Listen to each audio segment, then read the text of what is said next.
cordial bienvenida a esta sesión más del ciclo de conferencias Historia de Toluca. Para esta ocasión tenemos como invitado al maestro Rodrigo Sánchez Arce, que me permitiré leer una breve ficha curricular de él. El maestro Rodrigo Sánchez Arce es escritor, politólogo e investigador para la paz, originario de Toluca, servidor público durante 2 décadas en los gobiernos federal y estatal, así como en el Instituto Electoral del Estado de México. Es profesor de asignatura y asesor de tesis en diferentes instituciones de educación superior, tanto públicas como privadas. Articulista en El Sol de Toluca y Poder Edomex, comentarista en noticieros radiofónicos. Participante y autor de diversas publicaciones con temas de paz, no violencia, cultura, historia y crónica. Entre ellas destacan las compilaciones Toluca en la pluma del profesor Mosquito, Escritos literarios del profesor Mosquito y La educación en Toluca del profesor Mosquito 2015.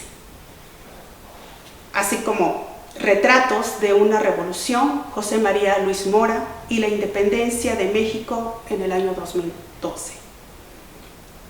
Actualmente es miembro del Comité Técnico del Consejo Editorial de la Administración Pública Estatal y hoy nos compartirá su investigación que él ha titulado Revelaciones en la vida y obra de Fray Andrés de Castro.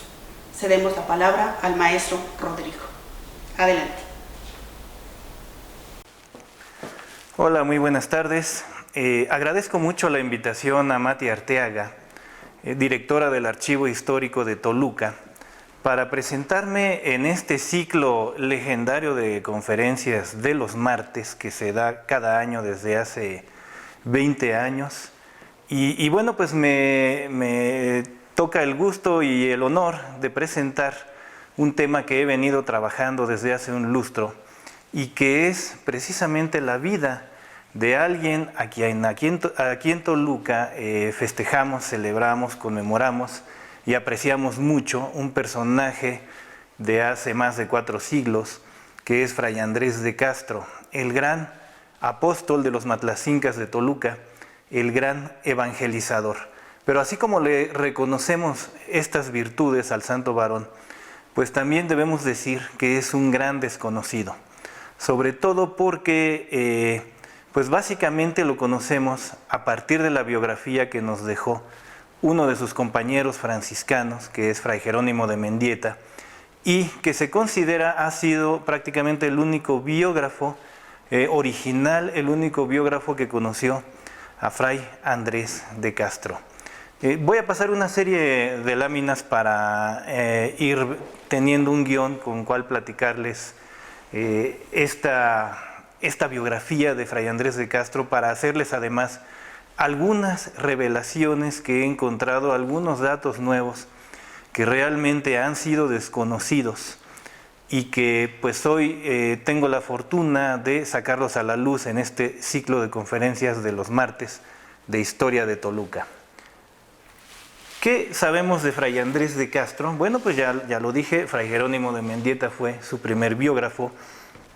Él nos cuenta que Fray Andrés de Castro era natural de la ciudad de Burgos, que nació pues más o menos a principios del siglo XVI, o eso es lo que se calcula, que además estudió en el convento de San Francisco de la ciudad de Burgos.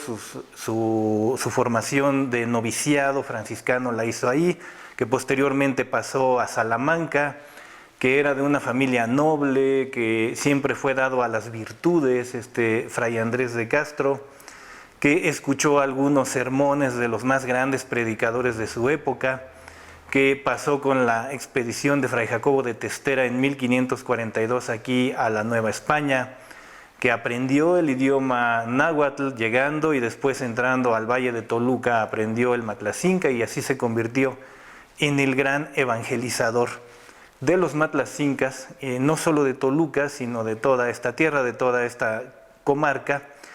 Y bueno, pues además que era un hombre muy sencillo, dedicado al estudio, dedicado a la predicación que daba 3 sermones los domingos y días festivos, un primer sermón para los nahuas, otro sermón para los matlacincas y finalmente sermón para los españoles, que era incansable escuchando las confesiones. Además pues era muy frugal porque él solo hacía una comida al día y hacía acaso algunas cenas si se veía comprometido o si las circunstancias lo exigían, que además nunca tomaba vino, aunque en ese momento era más barato el vino que después ya fue más caro. Él tomaba agua nada más, que además le gustaba mucho estar en su celda reflexionando, estudiando, meditando, y que hacía visitas, que encontraba a los matlacincas para evangelizarlos en los cerros, en los montes, en las laderas, en las barrancas, etcétera, ¿no? Que era tan querido que a veces quiso, porque los matlacincas no dejaban su idolatría, que era un pueblo bárbaro, dice Fray Jerónimo de Mendieta, pues que en muchas ocasiones quiso abandonarlos y estos no se lo permitieron, que se le ponían enfrente, que incluso se le agarraban a las piernas, que lo cargaban y lo regresaban al convento de Toluca, donde vivió todo el tiempo, durante 35 años más o menos, desde que llegó a la Nueva España hasta que murió allá por 1577.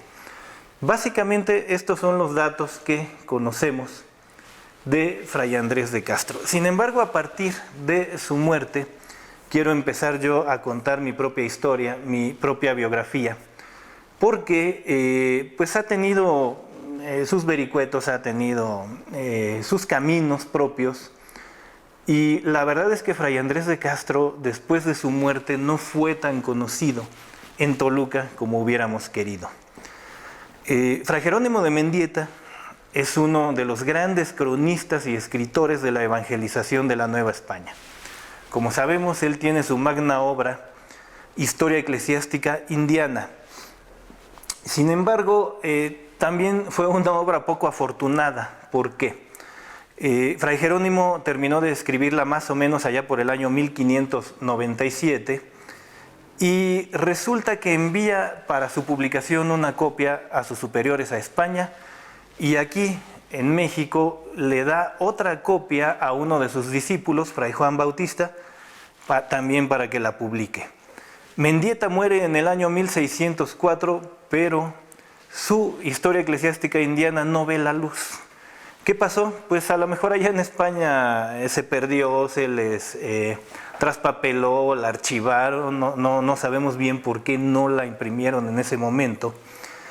Y aquí en la Nueva España, ¿qué hizo su discípulo Fray Juan Bautista? Bueno, pues tampoco la imprime, en cambio se la entrega a Fray Juan de Torquemada, ¿sí?, que utiliza toda la Historia Eclesiástica Indiana para hacer su propia obra histórica, que son los 21 libros rituales, mejor conocidos como la Monarquía Indiana.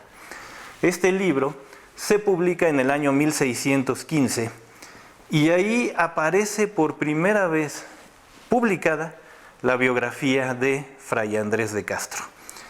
Este uso que Torquemada le da a toda la obra de Mendieta, pues ha hecho que en la memoria colectiva pase como un plagiario. Bueno, Torquemada también ha tenido sus defensores, ¿no?, a lo largo de los años, porque pues sus defensores dicen es que pues en ese momento no se consideraba el plagio como hoy lo conocemos, ¿no?, que alguien toma algún párrafo que no es suyo y lo presenta como suyo. Bueno, hoy eso es un plagio. Sin embargo, pues reivindicando un poco a Torquemada, la verdad es que estos santos varones, estos franciscanos, contribuían al conocimiento de la evangelización. Sí ponían sus nombres, pero sobre todo la labor de ellos era dar a conocer esta evangelización en una labor que ellos consideraban de beneficio comunitario. Y bueno, pues el pequeño error que comete Torquemada es no decir que gran parte de lo que escribe en los 21 libros rituales es obra de Jerónimo de Mendieta. Esto es importante porque la Historia Eclesiástica Indiana va a dormir el sueño de los justos durante 2 siglos y medio. Hasta que allá por 1860 nuestro gran erudito y rescatador de documentos antiguos, Joaquín García y Casbalceta, se entera por un amigo que tiene en España que se han encontrado algunos documentos manuscritos que probablemente correspondan a la historia eclesiástica indiana. Y Casbalceta comienza el proceso para rescatarlos, y 10 años después, felizmente, sale a la luz la primera publicación de esta historia eclesiástica indiana aquí en México. Esto es importante, ¿por qué? Porque a partir de ello, los grandes historiadores de México del siglo XIX ya empiezan a seleccionar sus contenidos que les interesan, precisamente a partir de lo que escribió Mendieta, y uno de ellos es don Miguel Salinas, uno de los primeros cronistas tan caro a los toluqueños, que al leer la historia eclesiástica indiana se da cuenta que existe un santo varón, un evangelizador al que no le habíamos puesto mucha atención en Toluca, que es Fray Andrés de Castro, y él lo saca a la luz prácticamente. Yo creo que ese es el gran mérito de don Miguel Salinas. Hay un discurso muy famoso que él ofrece en 1920, en el cual ya resalta las virtudes de Fray Andrés de Castro, y es el primer gran biógrafo de Toluca sobre la vida de este santo varón. En un discurso hace un siglo, él conoce todavía el antiguo convento franciscano ya en ruinas para ese momento, sabe de la existencia de este santo varón, pero lo mejor de todo es que lo difunde y lo escribe en sendos escritos, sobre todo en su libro Datos para la Historia de Toluca. Ahora bien, ese es el gran mérito de Miguel Salinas. ¿Qué nos dice Miguel Salinas? Pues que básicamente la autoridad para hablar de Fray Andrés de Castro es Jerónimo de Mendieta, por supuesto, porque lo conoció personalmente. Y que después Torquemada, el padre Betancourt en su obra, y otros que vinieron como Beristain, incluso un conde de la Bisaña allá en España, pues solamente se dedicaron a repetir lo que había dicho Jerónimo de Mendieta. Esto en parte es cierto, aunque conforme pase la plática, pues voy a hablar de algunos detalles que a lo mejor no vio don Miguel Salinas. Entonces aquí cabe la pregunta, ¿qué más hay en torno a la vida de Fray Andrés de Castro? Bueno, pues hace como 5 años más o menos que trabajaba yo en el centro de Toluca, en una oficina. En una ocasión que me fui ahí a Los Portales, precisamente a la Plaza Fray Andrés de Castro, en una alacena, ahí a comer una torta y una garapiña, pues me le quedé viendo a esta estatua de Fray Andrés de Castro que está ahí, ¿no? Muy altiva, ahí rodeado de indígenas matlacincas, y me empecé a preguntar, bueno, ¿cómo es posible que solo sepamos de Fray Andrés de Castro a partir de Jerónimo de Mendieta? ¿Sí? Y que además pues realmente no tenemos imágenes más que las de esa estatua que se imaginó el escultor Tamaris, y otra imagen completamente diferente que podemos ver aquí, que fue publicada en un librito pequeñito, en una biografía, en una serie de biografías Nezahualcóyotl de la década de los 70. Pues como ustedes pueden ver, la estatua tiene mucho cabello y barba, y en el librito prácticamente lo dibujan lampiño y hasta pelón, ¿sí? Tiene tonsura, pero además ya no tiene gran parte del cabello. Fray Andrés de Castro, bueno, realmente no sabemos cómo era, solo tenemos esa descripción de Mendieta de que era corpulento, ¿sí? De que era pesado, pero con las piernas delgadas, y eso a la larga le provocó muchos problemas de salud que finalmente lo llevaron a la muerte. Bueno, pues ¿qué más hay en torno a la vida de Fray Andrés de Castro? Y aquí quiero comenzar por hacerles alguna serie de revelaciones en torno a su vida, datos que se han pasado por alto, que han estado publicados, pero que o no los han visto los historiadores y los cronistas, o se han pasado por alto, o vayan ustedes a saber qué pasó, pero que yo creo que son fundamentales para reconstruir la vida de este santo varón. Y en este caso tenemos una primera revelación. Fíjense, por eso decía que don Miguel Salinas estaba equivocado en decir que los historiadores que vinieron solamente habían repetido lo que había dicho Mendieta. Bueno, yo creo que no es tan cierto. Después de Torquemada, después de Betancourt, vino Beristain en su Biblioteca Hispanoamericana y él nos hace la revelación de que se sabe que Fray Andrés de Castro es descendiente de la casa de los señores de Celada del Camino, del Palacio de los Castro, de la casa señorial de los Barona, allá en Burgos, España. ¿Por qué es importante este dato, esta revelación? Bueno, es importante porque en estos años nos hemos imaginado que los ascendientes de Fray Andrés de Castro a lo mejor venían de pueblos con nombre de Castro, a lo mejor de Castrojeris, o a lo mejor de Castellanos de Castro, o de los Peñalba de Castro, y por este dato que nos da Beristain en 1816, sabemos que no, que es de la casa de los señores de Celada del Camino, que también es un pueblito allá en Burgos. Ya sabemos por Mendieta que Fray Andrés nace en Burgos, que es natural de ahí, pero probablemente sus papás hayan nacido en la casa de los señores de Celada del Camino, y si uno revisa la genealogía de estos señores, todos desde el siglo XII hasta el siglo XVIII se apellidan Castro. Probablemente ahí, voy a seguir indagando, ahí encontremos a los padres de Fray Andrés de Castro. Una segunda revelación es el año de su nacimiento. Antes de escribir su historia eclesiástica indiana, Fray Jerónimo de Mendieta, que además él se precia de que era tan entendido en la escritura y en las cosas de la evangelización, pues que le encargaban hacer reportes, cartas, informes, memoriales de todo lo que pasaba acá en la Nueva España.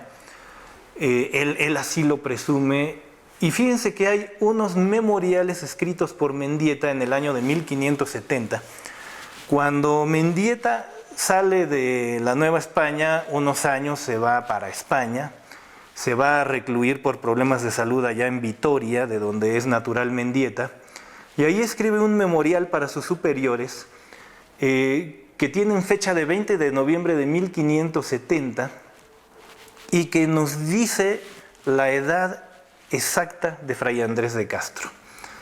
Ustedes pueden ver ahí que al costado, si lo vemos de frente, al costado derecho, tiene unos corchetes donde dice 62 años en el párrafo correspondiente a Fray Andrés de Castro.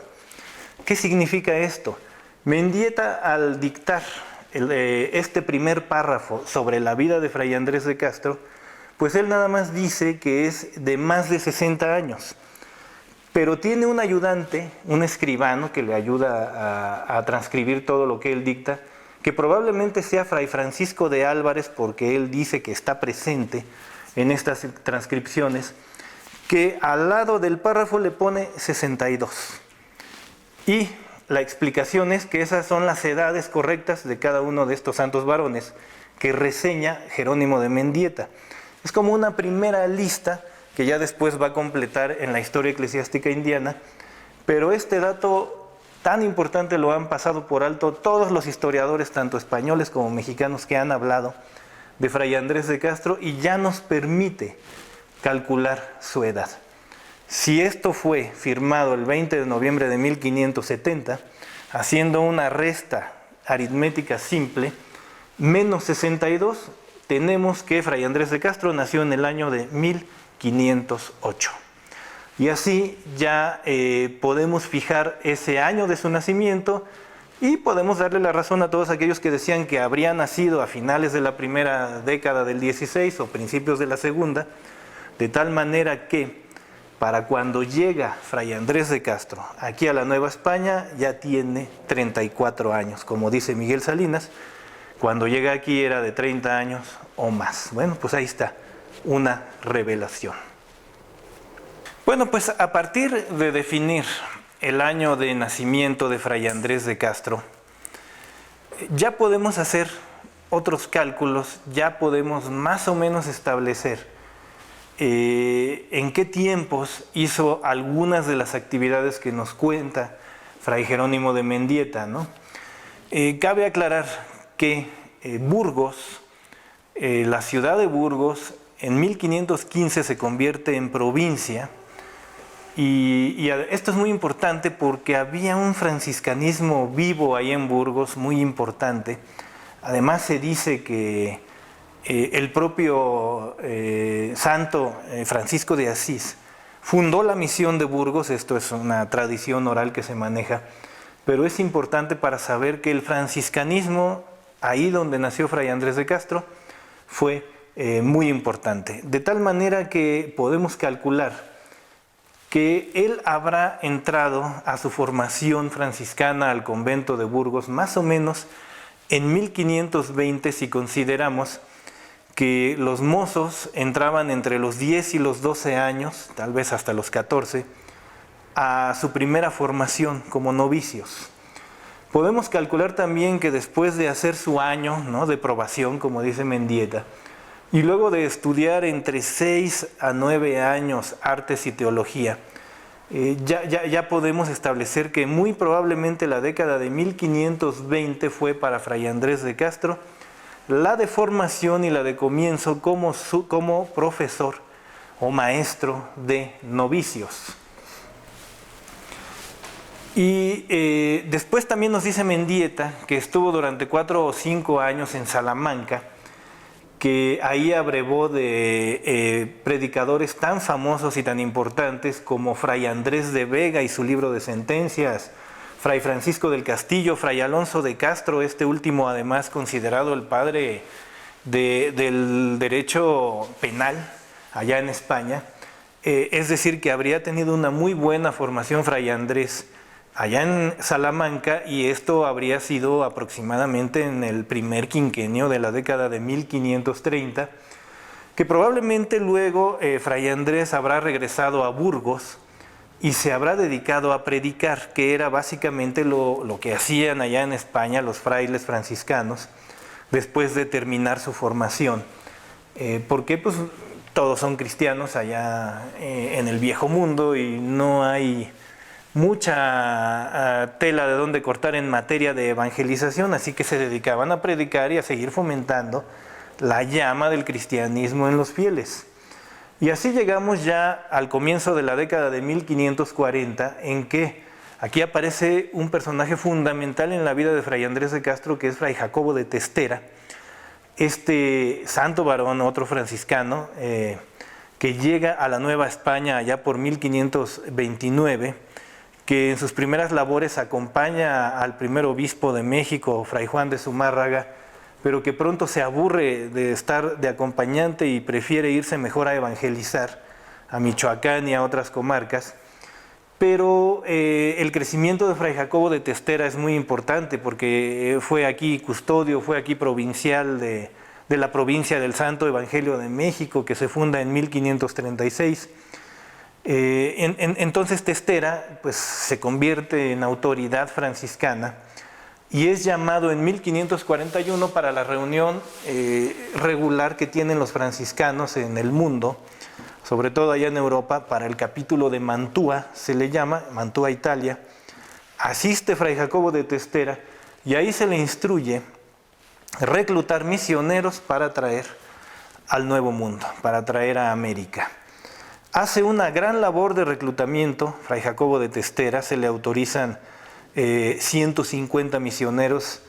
Hay algunas fuentes que dicen que él reclutó casi 200, otros dicen que reclutó 120. Lo cierto es que reclutó a muchos misioneros. Entre ellos fue a sacar del convento de Burgos a nuestro Fray Andrés de Castro. Por eso digo que Testera es un personaje muy importante para nuestro santo varón.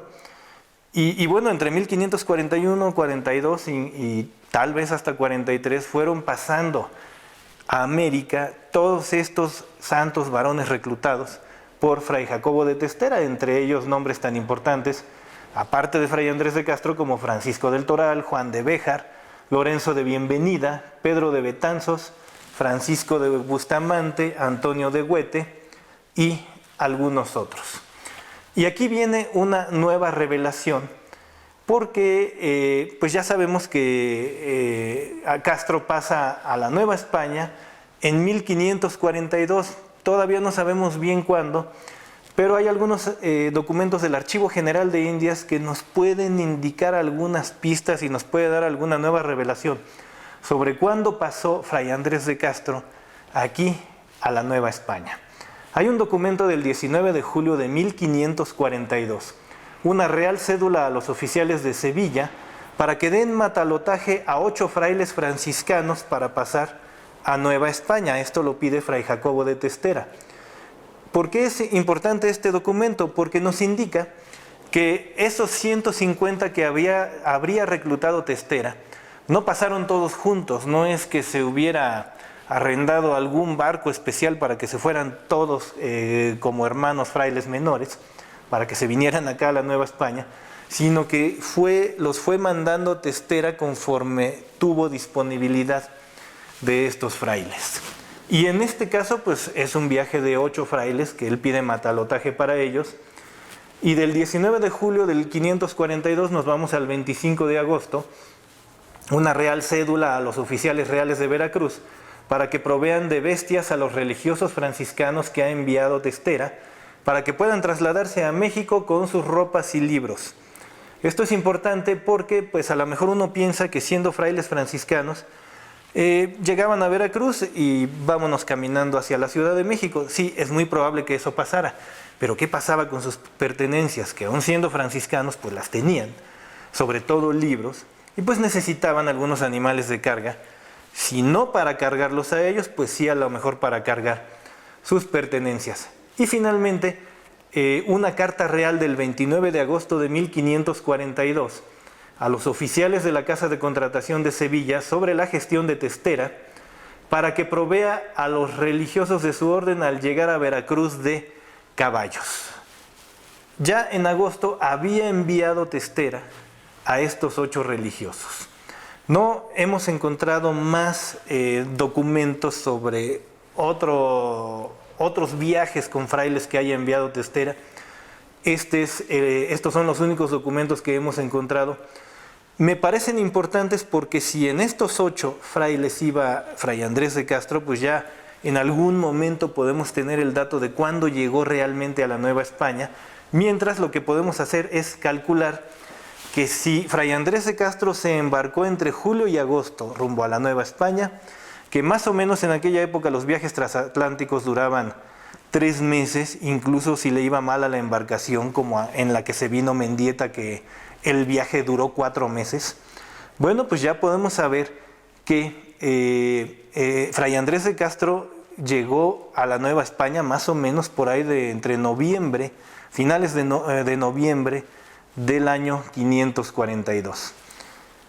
¿Por qué es importante también, o son importantes estos documentos? Porque si Fray Andrés de Castro llega más o menos en noviembre a la Nueva España, y podemos calcular que ya sea que se haya venido a lomos de mula o caminando rumbo a la Ciudad de México, que pues es parada obligatoria de todos los que llegaban a la Nueva España, pues calculemos otro mes y ya se nos hizo diciembre del 542. ¿A dónde llegaban los franciscanos? Bueno, pues obviamente no llegaban. A ver, yo llegué a la Nueva España y me voy directo al Matlacinco, porque pues no, primero tenían que conocer las condiciones del terreno que estaban pisando, tenían que presentarse a sus superiores. Yo creo que Fray Andrés de Castro seguramente llegó o al convento franciscano de la Ciudad de México o al Colegio de la Santa Cruz de Tlatelolco, que es donde hizo sus primeros estudios de náhuatl, porque no hay que olvidar que Mendieta dice que primero aprendió el náhuatl. ¿Dónde más lo pudo haber hecho si no en el convento de San Francisco de México o en el Colegio de la Santa Cruz de Tlatelolco? Y me parece una revelación importante porque Fray Andrés de Castro no habría entrado al Matlacinco o a Toluca antes de 1543. Bien, a partir de aquí, ya que llega a Toluca, ¿no? 1543, que es lo más probable, tenemos realmente pocos datos sobre la vida de Fray Andrés de Castro, pero podemos empezar a reconstruir su biografía a partir de fuentes indirectas y a partir del contexto que en ese momento pues tenía Toluca, la villa de Toluca. Y definitivamente, por ejemplo, hablando del contexto político de Fray Andrés de Castro, pues su horizonte de él son los reyes de España. En este caso, durante su vida aquí en Toluca, él pasó con la autoridad de dos reyes de España, Carlos I y Felipe II. Hablando de virreyes, pues cuando él llega está Antonio de Mendoza y luego pasa Luis de Velasco Padre, Gastón de Peralta y Martín Enríquez de Almanza. Incluso él vive en Toluca, pero todos sabemos que Toluca es jurisdicción de los marqueses del Valle de Oaxaca, así que su horizonte político también se encuentra con Hernán Cortés y con su hijo Martín Cortés Ramírez de Arellano como los primeros marqueses del Valle. No conocemos por el momento corregidores en esa época, pero sí alcaldes mayores como Juan de la Torre, Sebastián de Villegas Prieto, Alonso de Contreras y Juan de Villafaña, y bueno, encomenderos como la familia Gutiérrez Altamirano y herederos. Entre su horizonte eclesiástico pues están los papas Paulo III, Julio III, Marcelo II, Paulo IV, Pío IV, Pío V y Gregorio XIII. Entre los obispos y arzobispos pues definitivamente Fray Juan de Zumárraga el primero, Alonso de Montúfar el segundo y Pedro Moya de Contreras, con la anotación adicional de que habría que buscarle, pudo haber estado incluso en los concilios mexicanos que se llevaron a cabo en 1555 y en 1565. Y bueno, pues también estuvo bajo el horizonte eclesiástico de un montón de provinciales de la provincia del Santo Evangelio. Entre ellos destacaron, por ejemplo, Fray Toribio de Benavente el Motolinía y Fray Pedro Oros, que es el que nos habla de la primera fundación en Toluca. ¿Qué otras cosas habrá pasado Fray Andrés de Castro en Toluca? Bueno, pues definitivamente este es un tema ya muy estudiado: crisis agrícolas, hambrunas, sequías, heladas, plagas, y en el tiempo en que vive Fray Andrés de Castro, como podemos ver en esta lámina, pues hay varias crisis severas de este tipo, alimentarias, en la Nueva España, en este horizonte pues que le tocó atender como fraile a Andrés de Castro. ¿Qué otra cosa pasó? Bueno, pues las epidemias, ¿no? Ahora que estamos pasando por una, y se han recordado mucho estas epidemias del siglo XVI. Básicamente, cuando llega a la Nueva España Fray Andrés de Castro, sucede la primera epidemia de Cocolistli en 1545. Pero además, ¿sí?, infortunadamente le toca vivir incluso la segunda y más mortífera epidemia de Cocolistli de 1575. Entonces ya podemos imaginar para este santo varón lo que fue haber llegado con crisis, hambrunas, epidemias, y haberse retirado de esta vida de la misma manera, con crisis, epidemias y hambrunas. Lo cierto es que eso nos indica que tuvo mucho trabajo pues con las almas que se iban perdiendo en ese momento.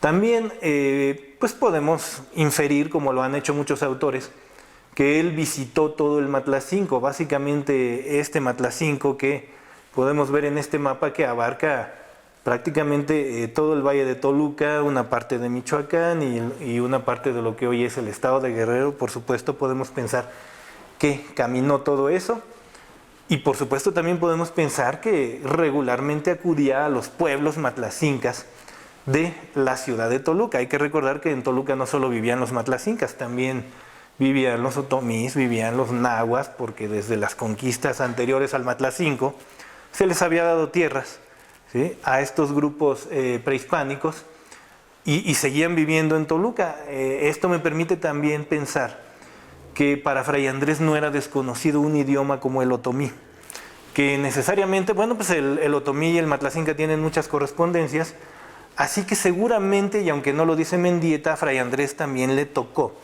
atender almas en otomí.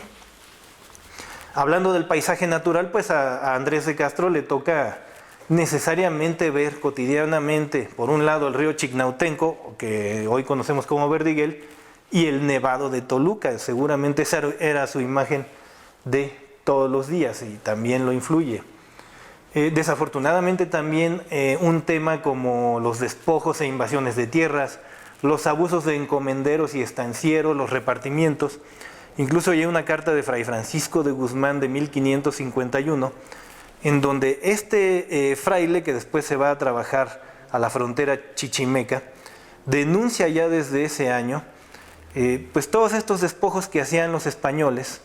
Le manda una carta al rey, a Carlos I, para precisamente denunciar todo esto, una situación que por supuesto debió haber compartido Fray Andrés de Castro con este fraile.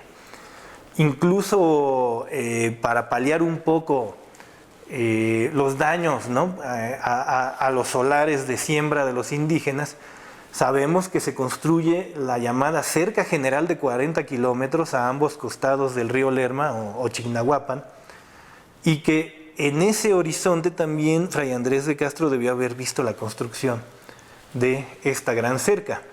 Por supuesto, a él le toca todo el periodo de construcción del convento de Nuestra Señora de la Asunción, que más o menos Nicolás León data de entre 1550 y 1569.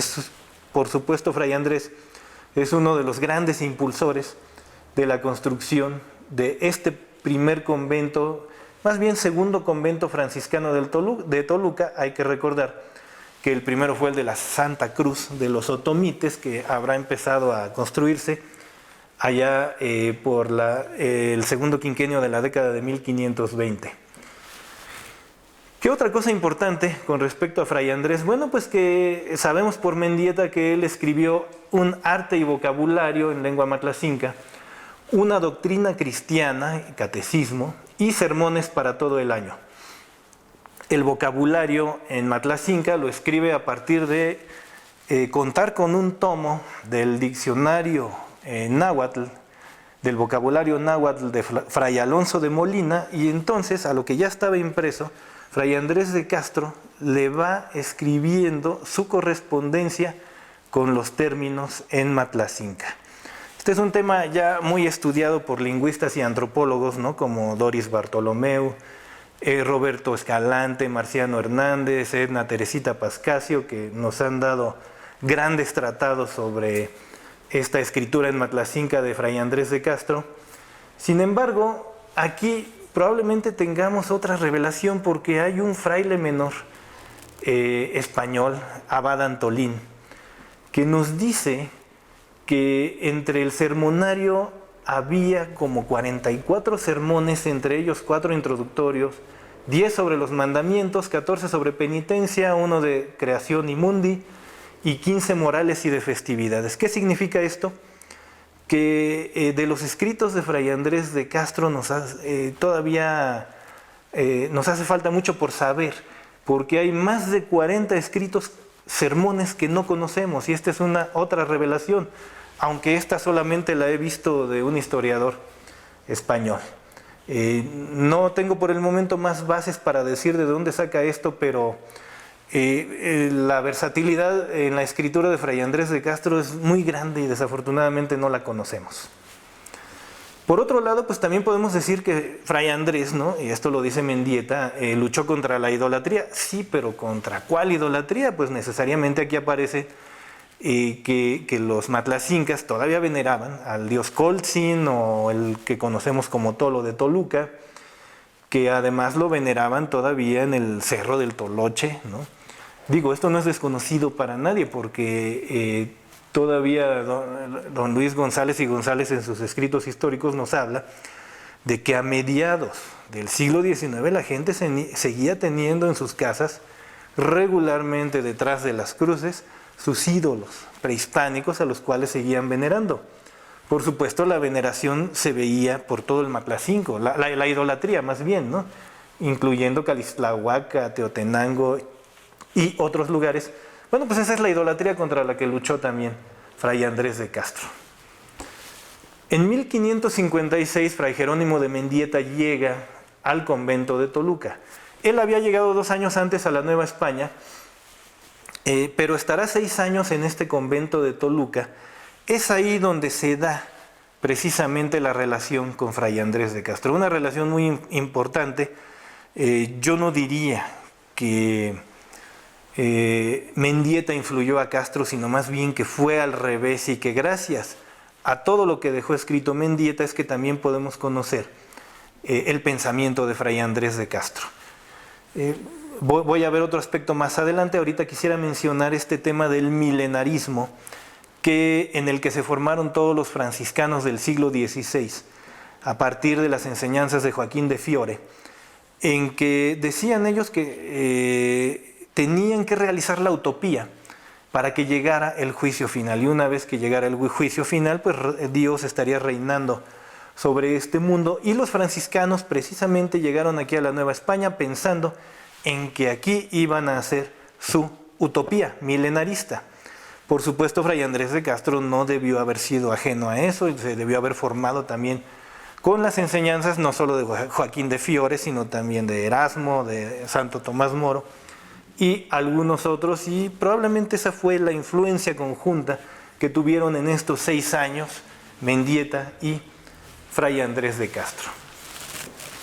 Y bueno, ya pasamos al año 1561 con una nueva revelación.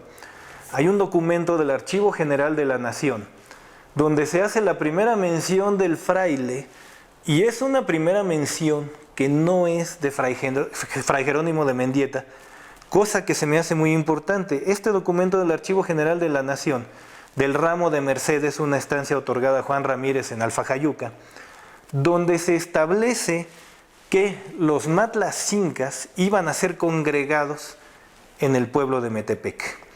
Sin embargo, ahí se menciona también que hay muchos indios que carecen de doctrina por ser de la lengua matalcinga y no haber religiosos que la entiendan, solamente el padre Fray Andrés de Castro. Doy licencia a los de Metepec para hacer una casa monasterio morada humilde para la habitación del Padre. Es decir, que en ese año se empieza a construir la misión de San Francisco allá en Metepec, precisamente destinada al único que sabe matlacinca y que es Fray Andrés de Castro. Una revelación muy importante. Para mí lo es, aunque este documento ya está publicado, sobre todo por la doctora Teresa Jarquín en alguno de sus libros. Sin embargo, nos hace ver la importancia que sí le daban a Fray Andrés de Castro, pero que además no aparece en otros documentos más que este. Yo no he encontrado otro documento, esperemos que más adelante podamos encontrarlo, pero mientras tanto es el primero que se le menciona explícitamente antes de las menciones que hace Mendieta. Ahora bien, aquí hay otro dato o otra derivación interesante, porque Mendieta dice que durante un periodo de 20 años, ¿no?, o que antes de Fray Andrés no había quien supiera matlacinca, y después de él durante un periodo de 20 años tampoco lo hubo. Después de Fray Andrés de Castro se conoce que los grandes lingüistas en matlacinca fueron Fray Miguel de Guevara y Diego de Basalén, que nada más que estos fueron agustinos que trabajaron en la provincia de Michoacán. Pero Mendieta nos habla de otros 3 franciscanos hablantes de matlacinca: Fray Antonio de Villanueva, Fray Marcos de la Cámara y Fray Jerónimo Baptista. Si aprendieron matlacinca, debió haber sido a la mitad de la década de 1560, y después hay que seguirlos estudiando a ellos también.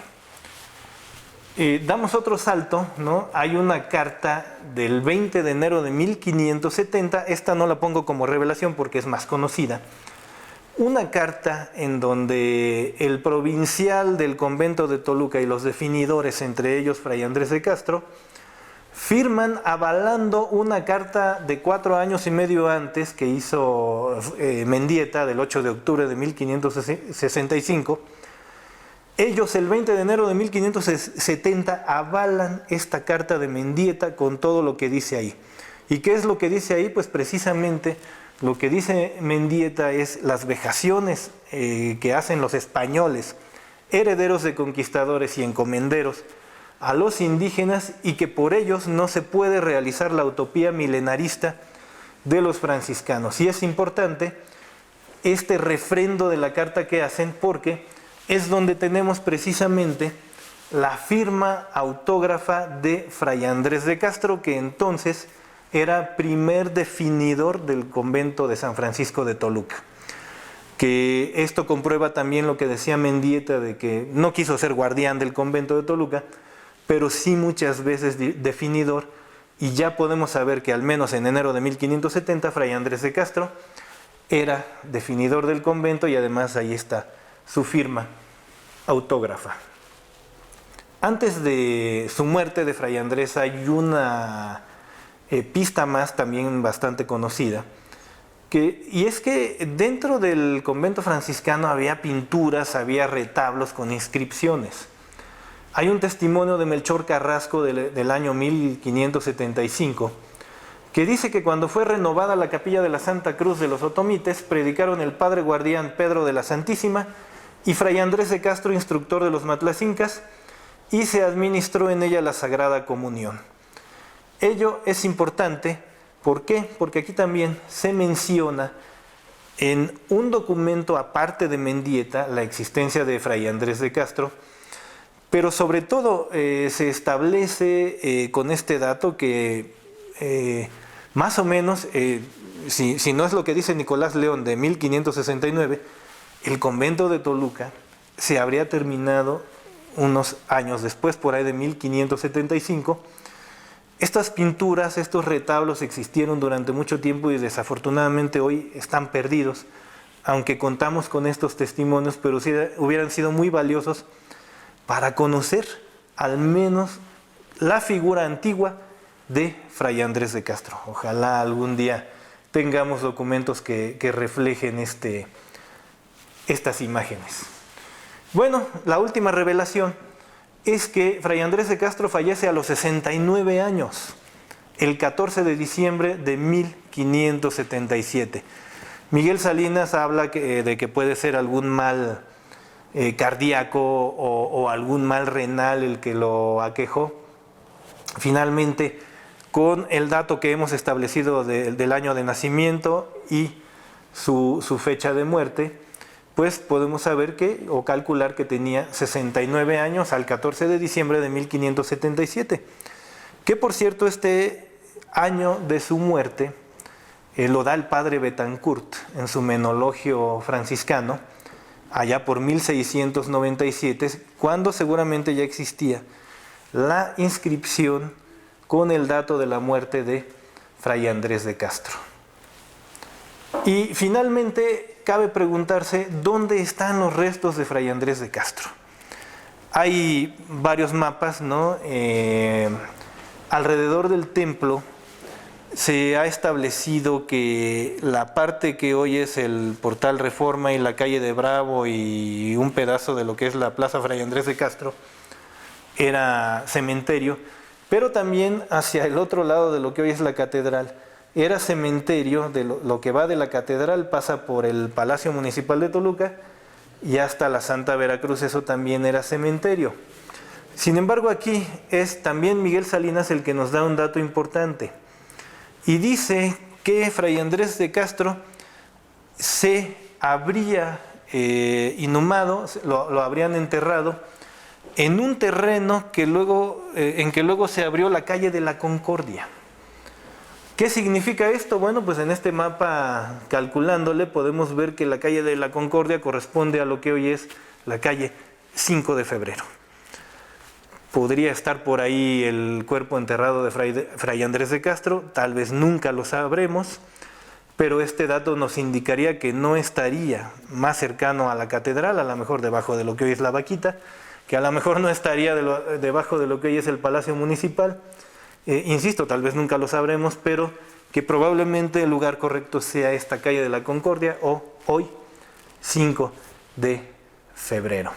Bueno, pues finalmente estos son los datos que he encontrado nuevos como revelaciones, y así como don Miguel Salinas se preció en su momento, con toda la razón del mundo, de que él había rescatado la figura de Fray Andrés de Castro, bueno, pues yo me precio también un poco de decir que he encontrado elementos nuevos para seguir construyendo la biografía de este santo varón, pero sobre todo para seguir haciéndole justicia al que fue el primero y casi único evangelizador de los matlacincas de Toluca, que aunque siglos después siguió habiendo matlacincas en Toluca, yo creo que perdieron a su gran protector cuando él se fue en 1577, de manera que al día de hoy en Toluca no hay matlacincas, que es otro tema de investigación que tengo aparte y que quiero seguir desarrollando. ¿Por qué no hay matlacincas en Toluca? ¿Cuándo se fueron? ¿Cuándo fue la diáspora?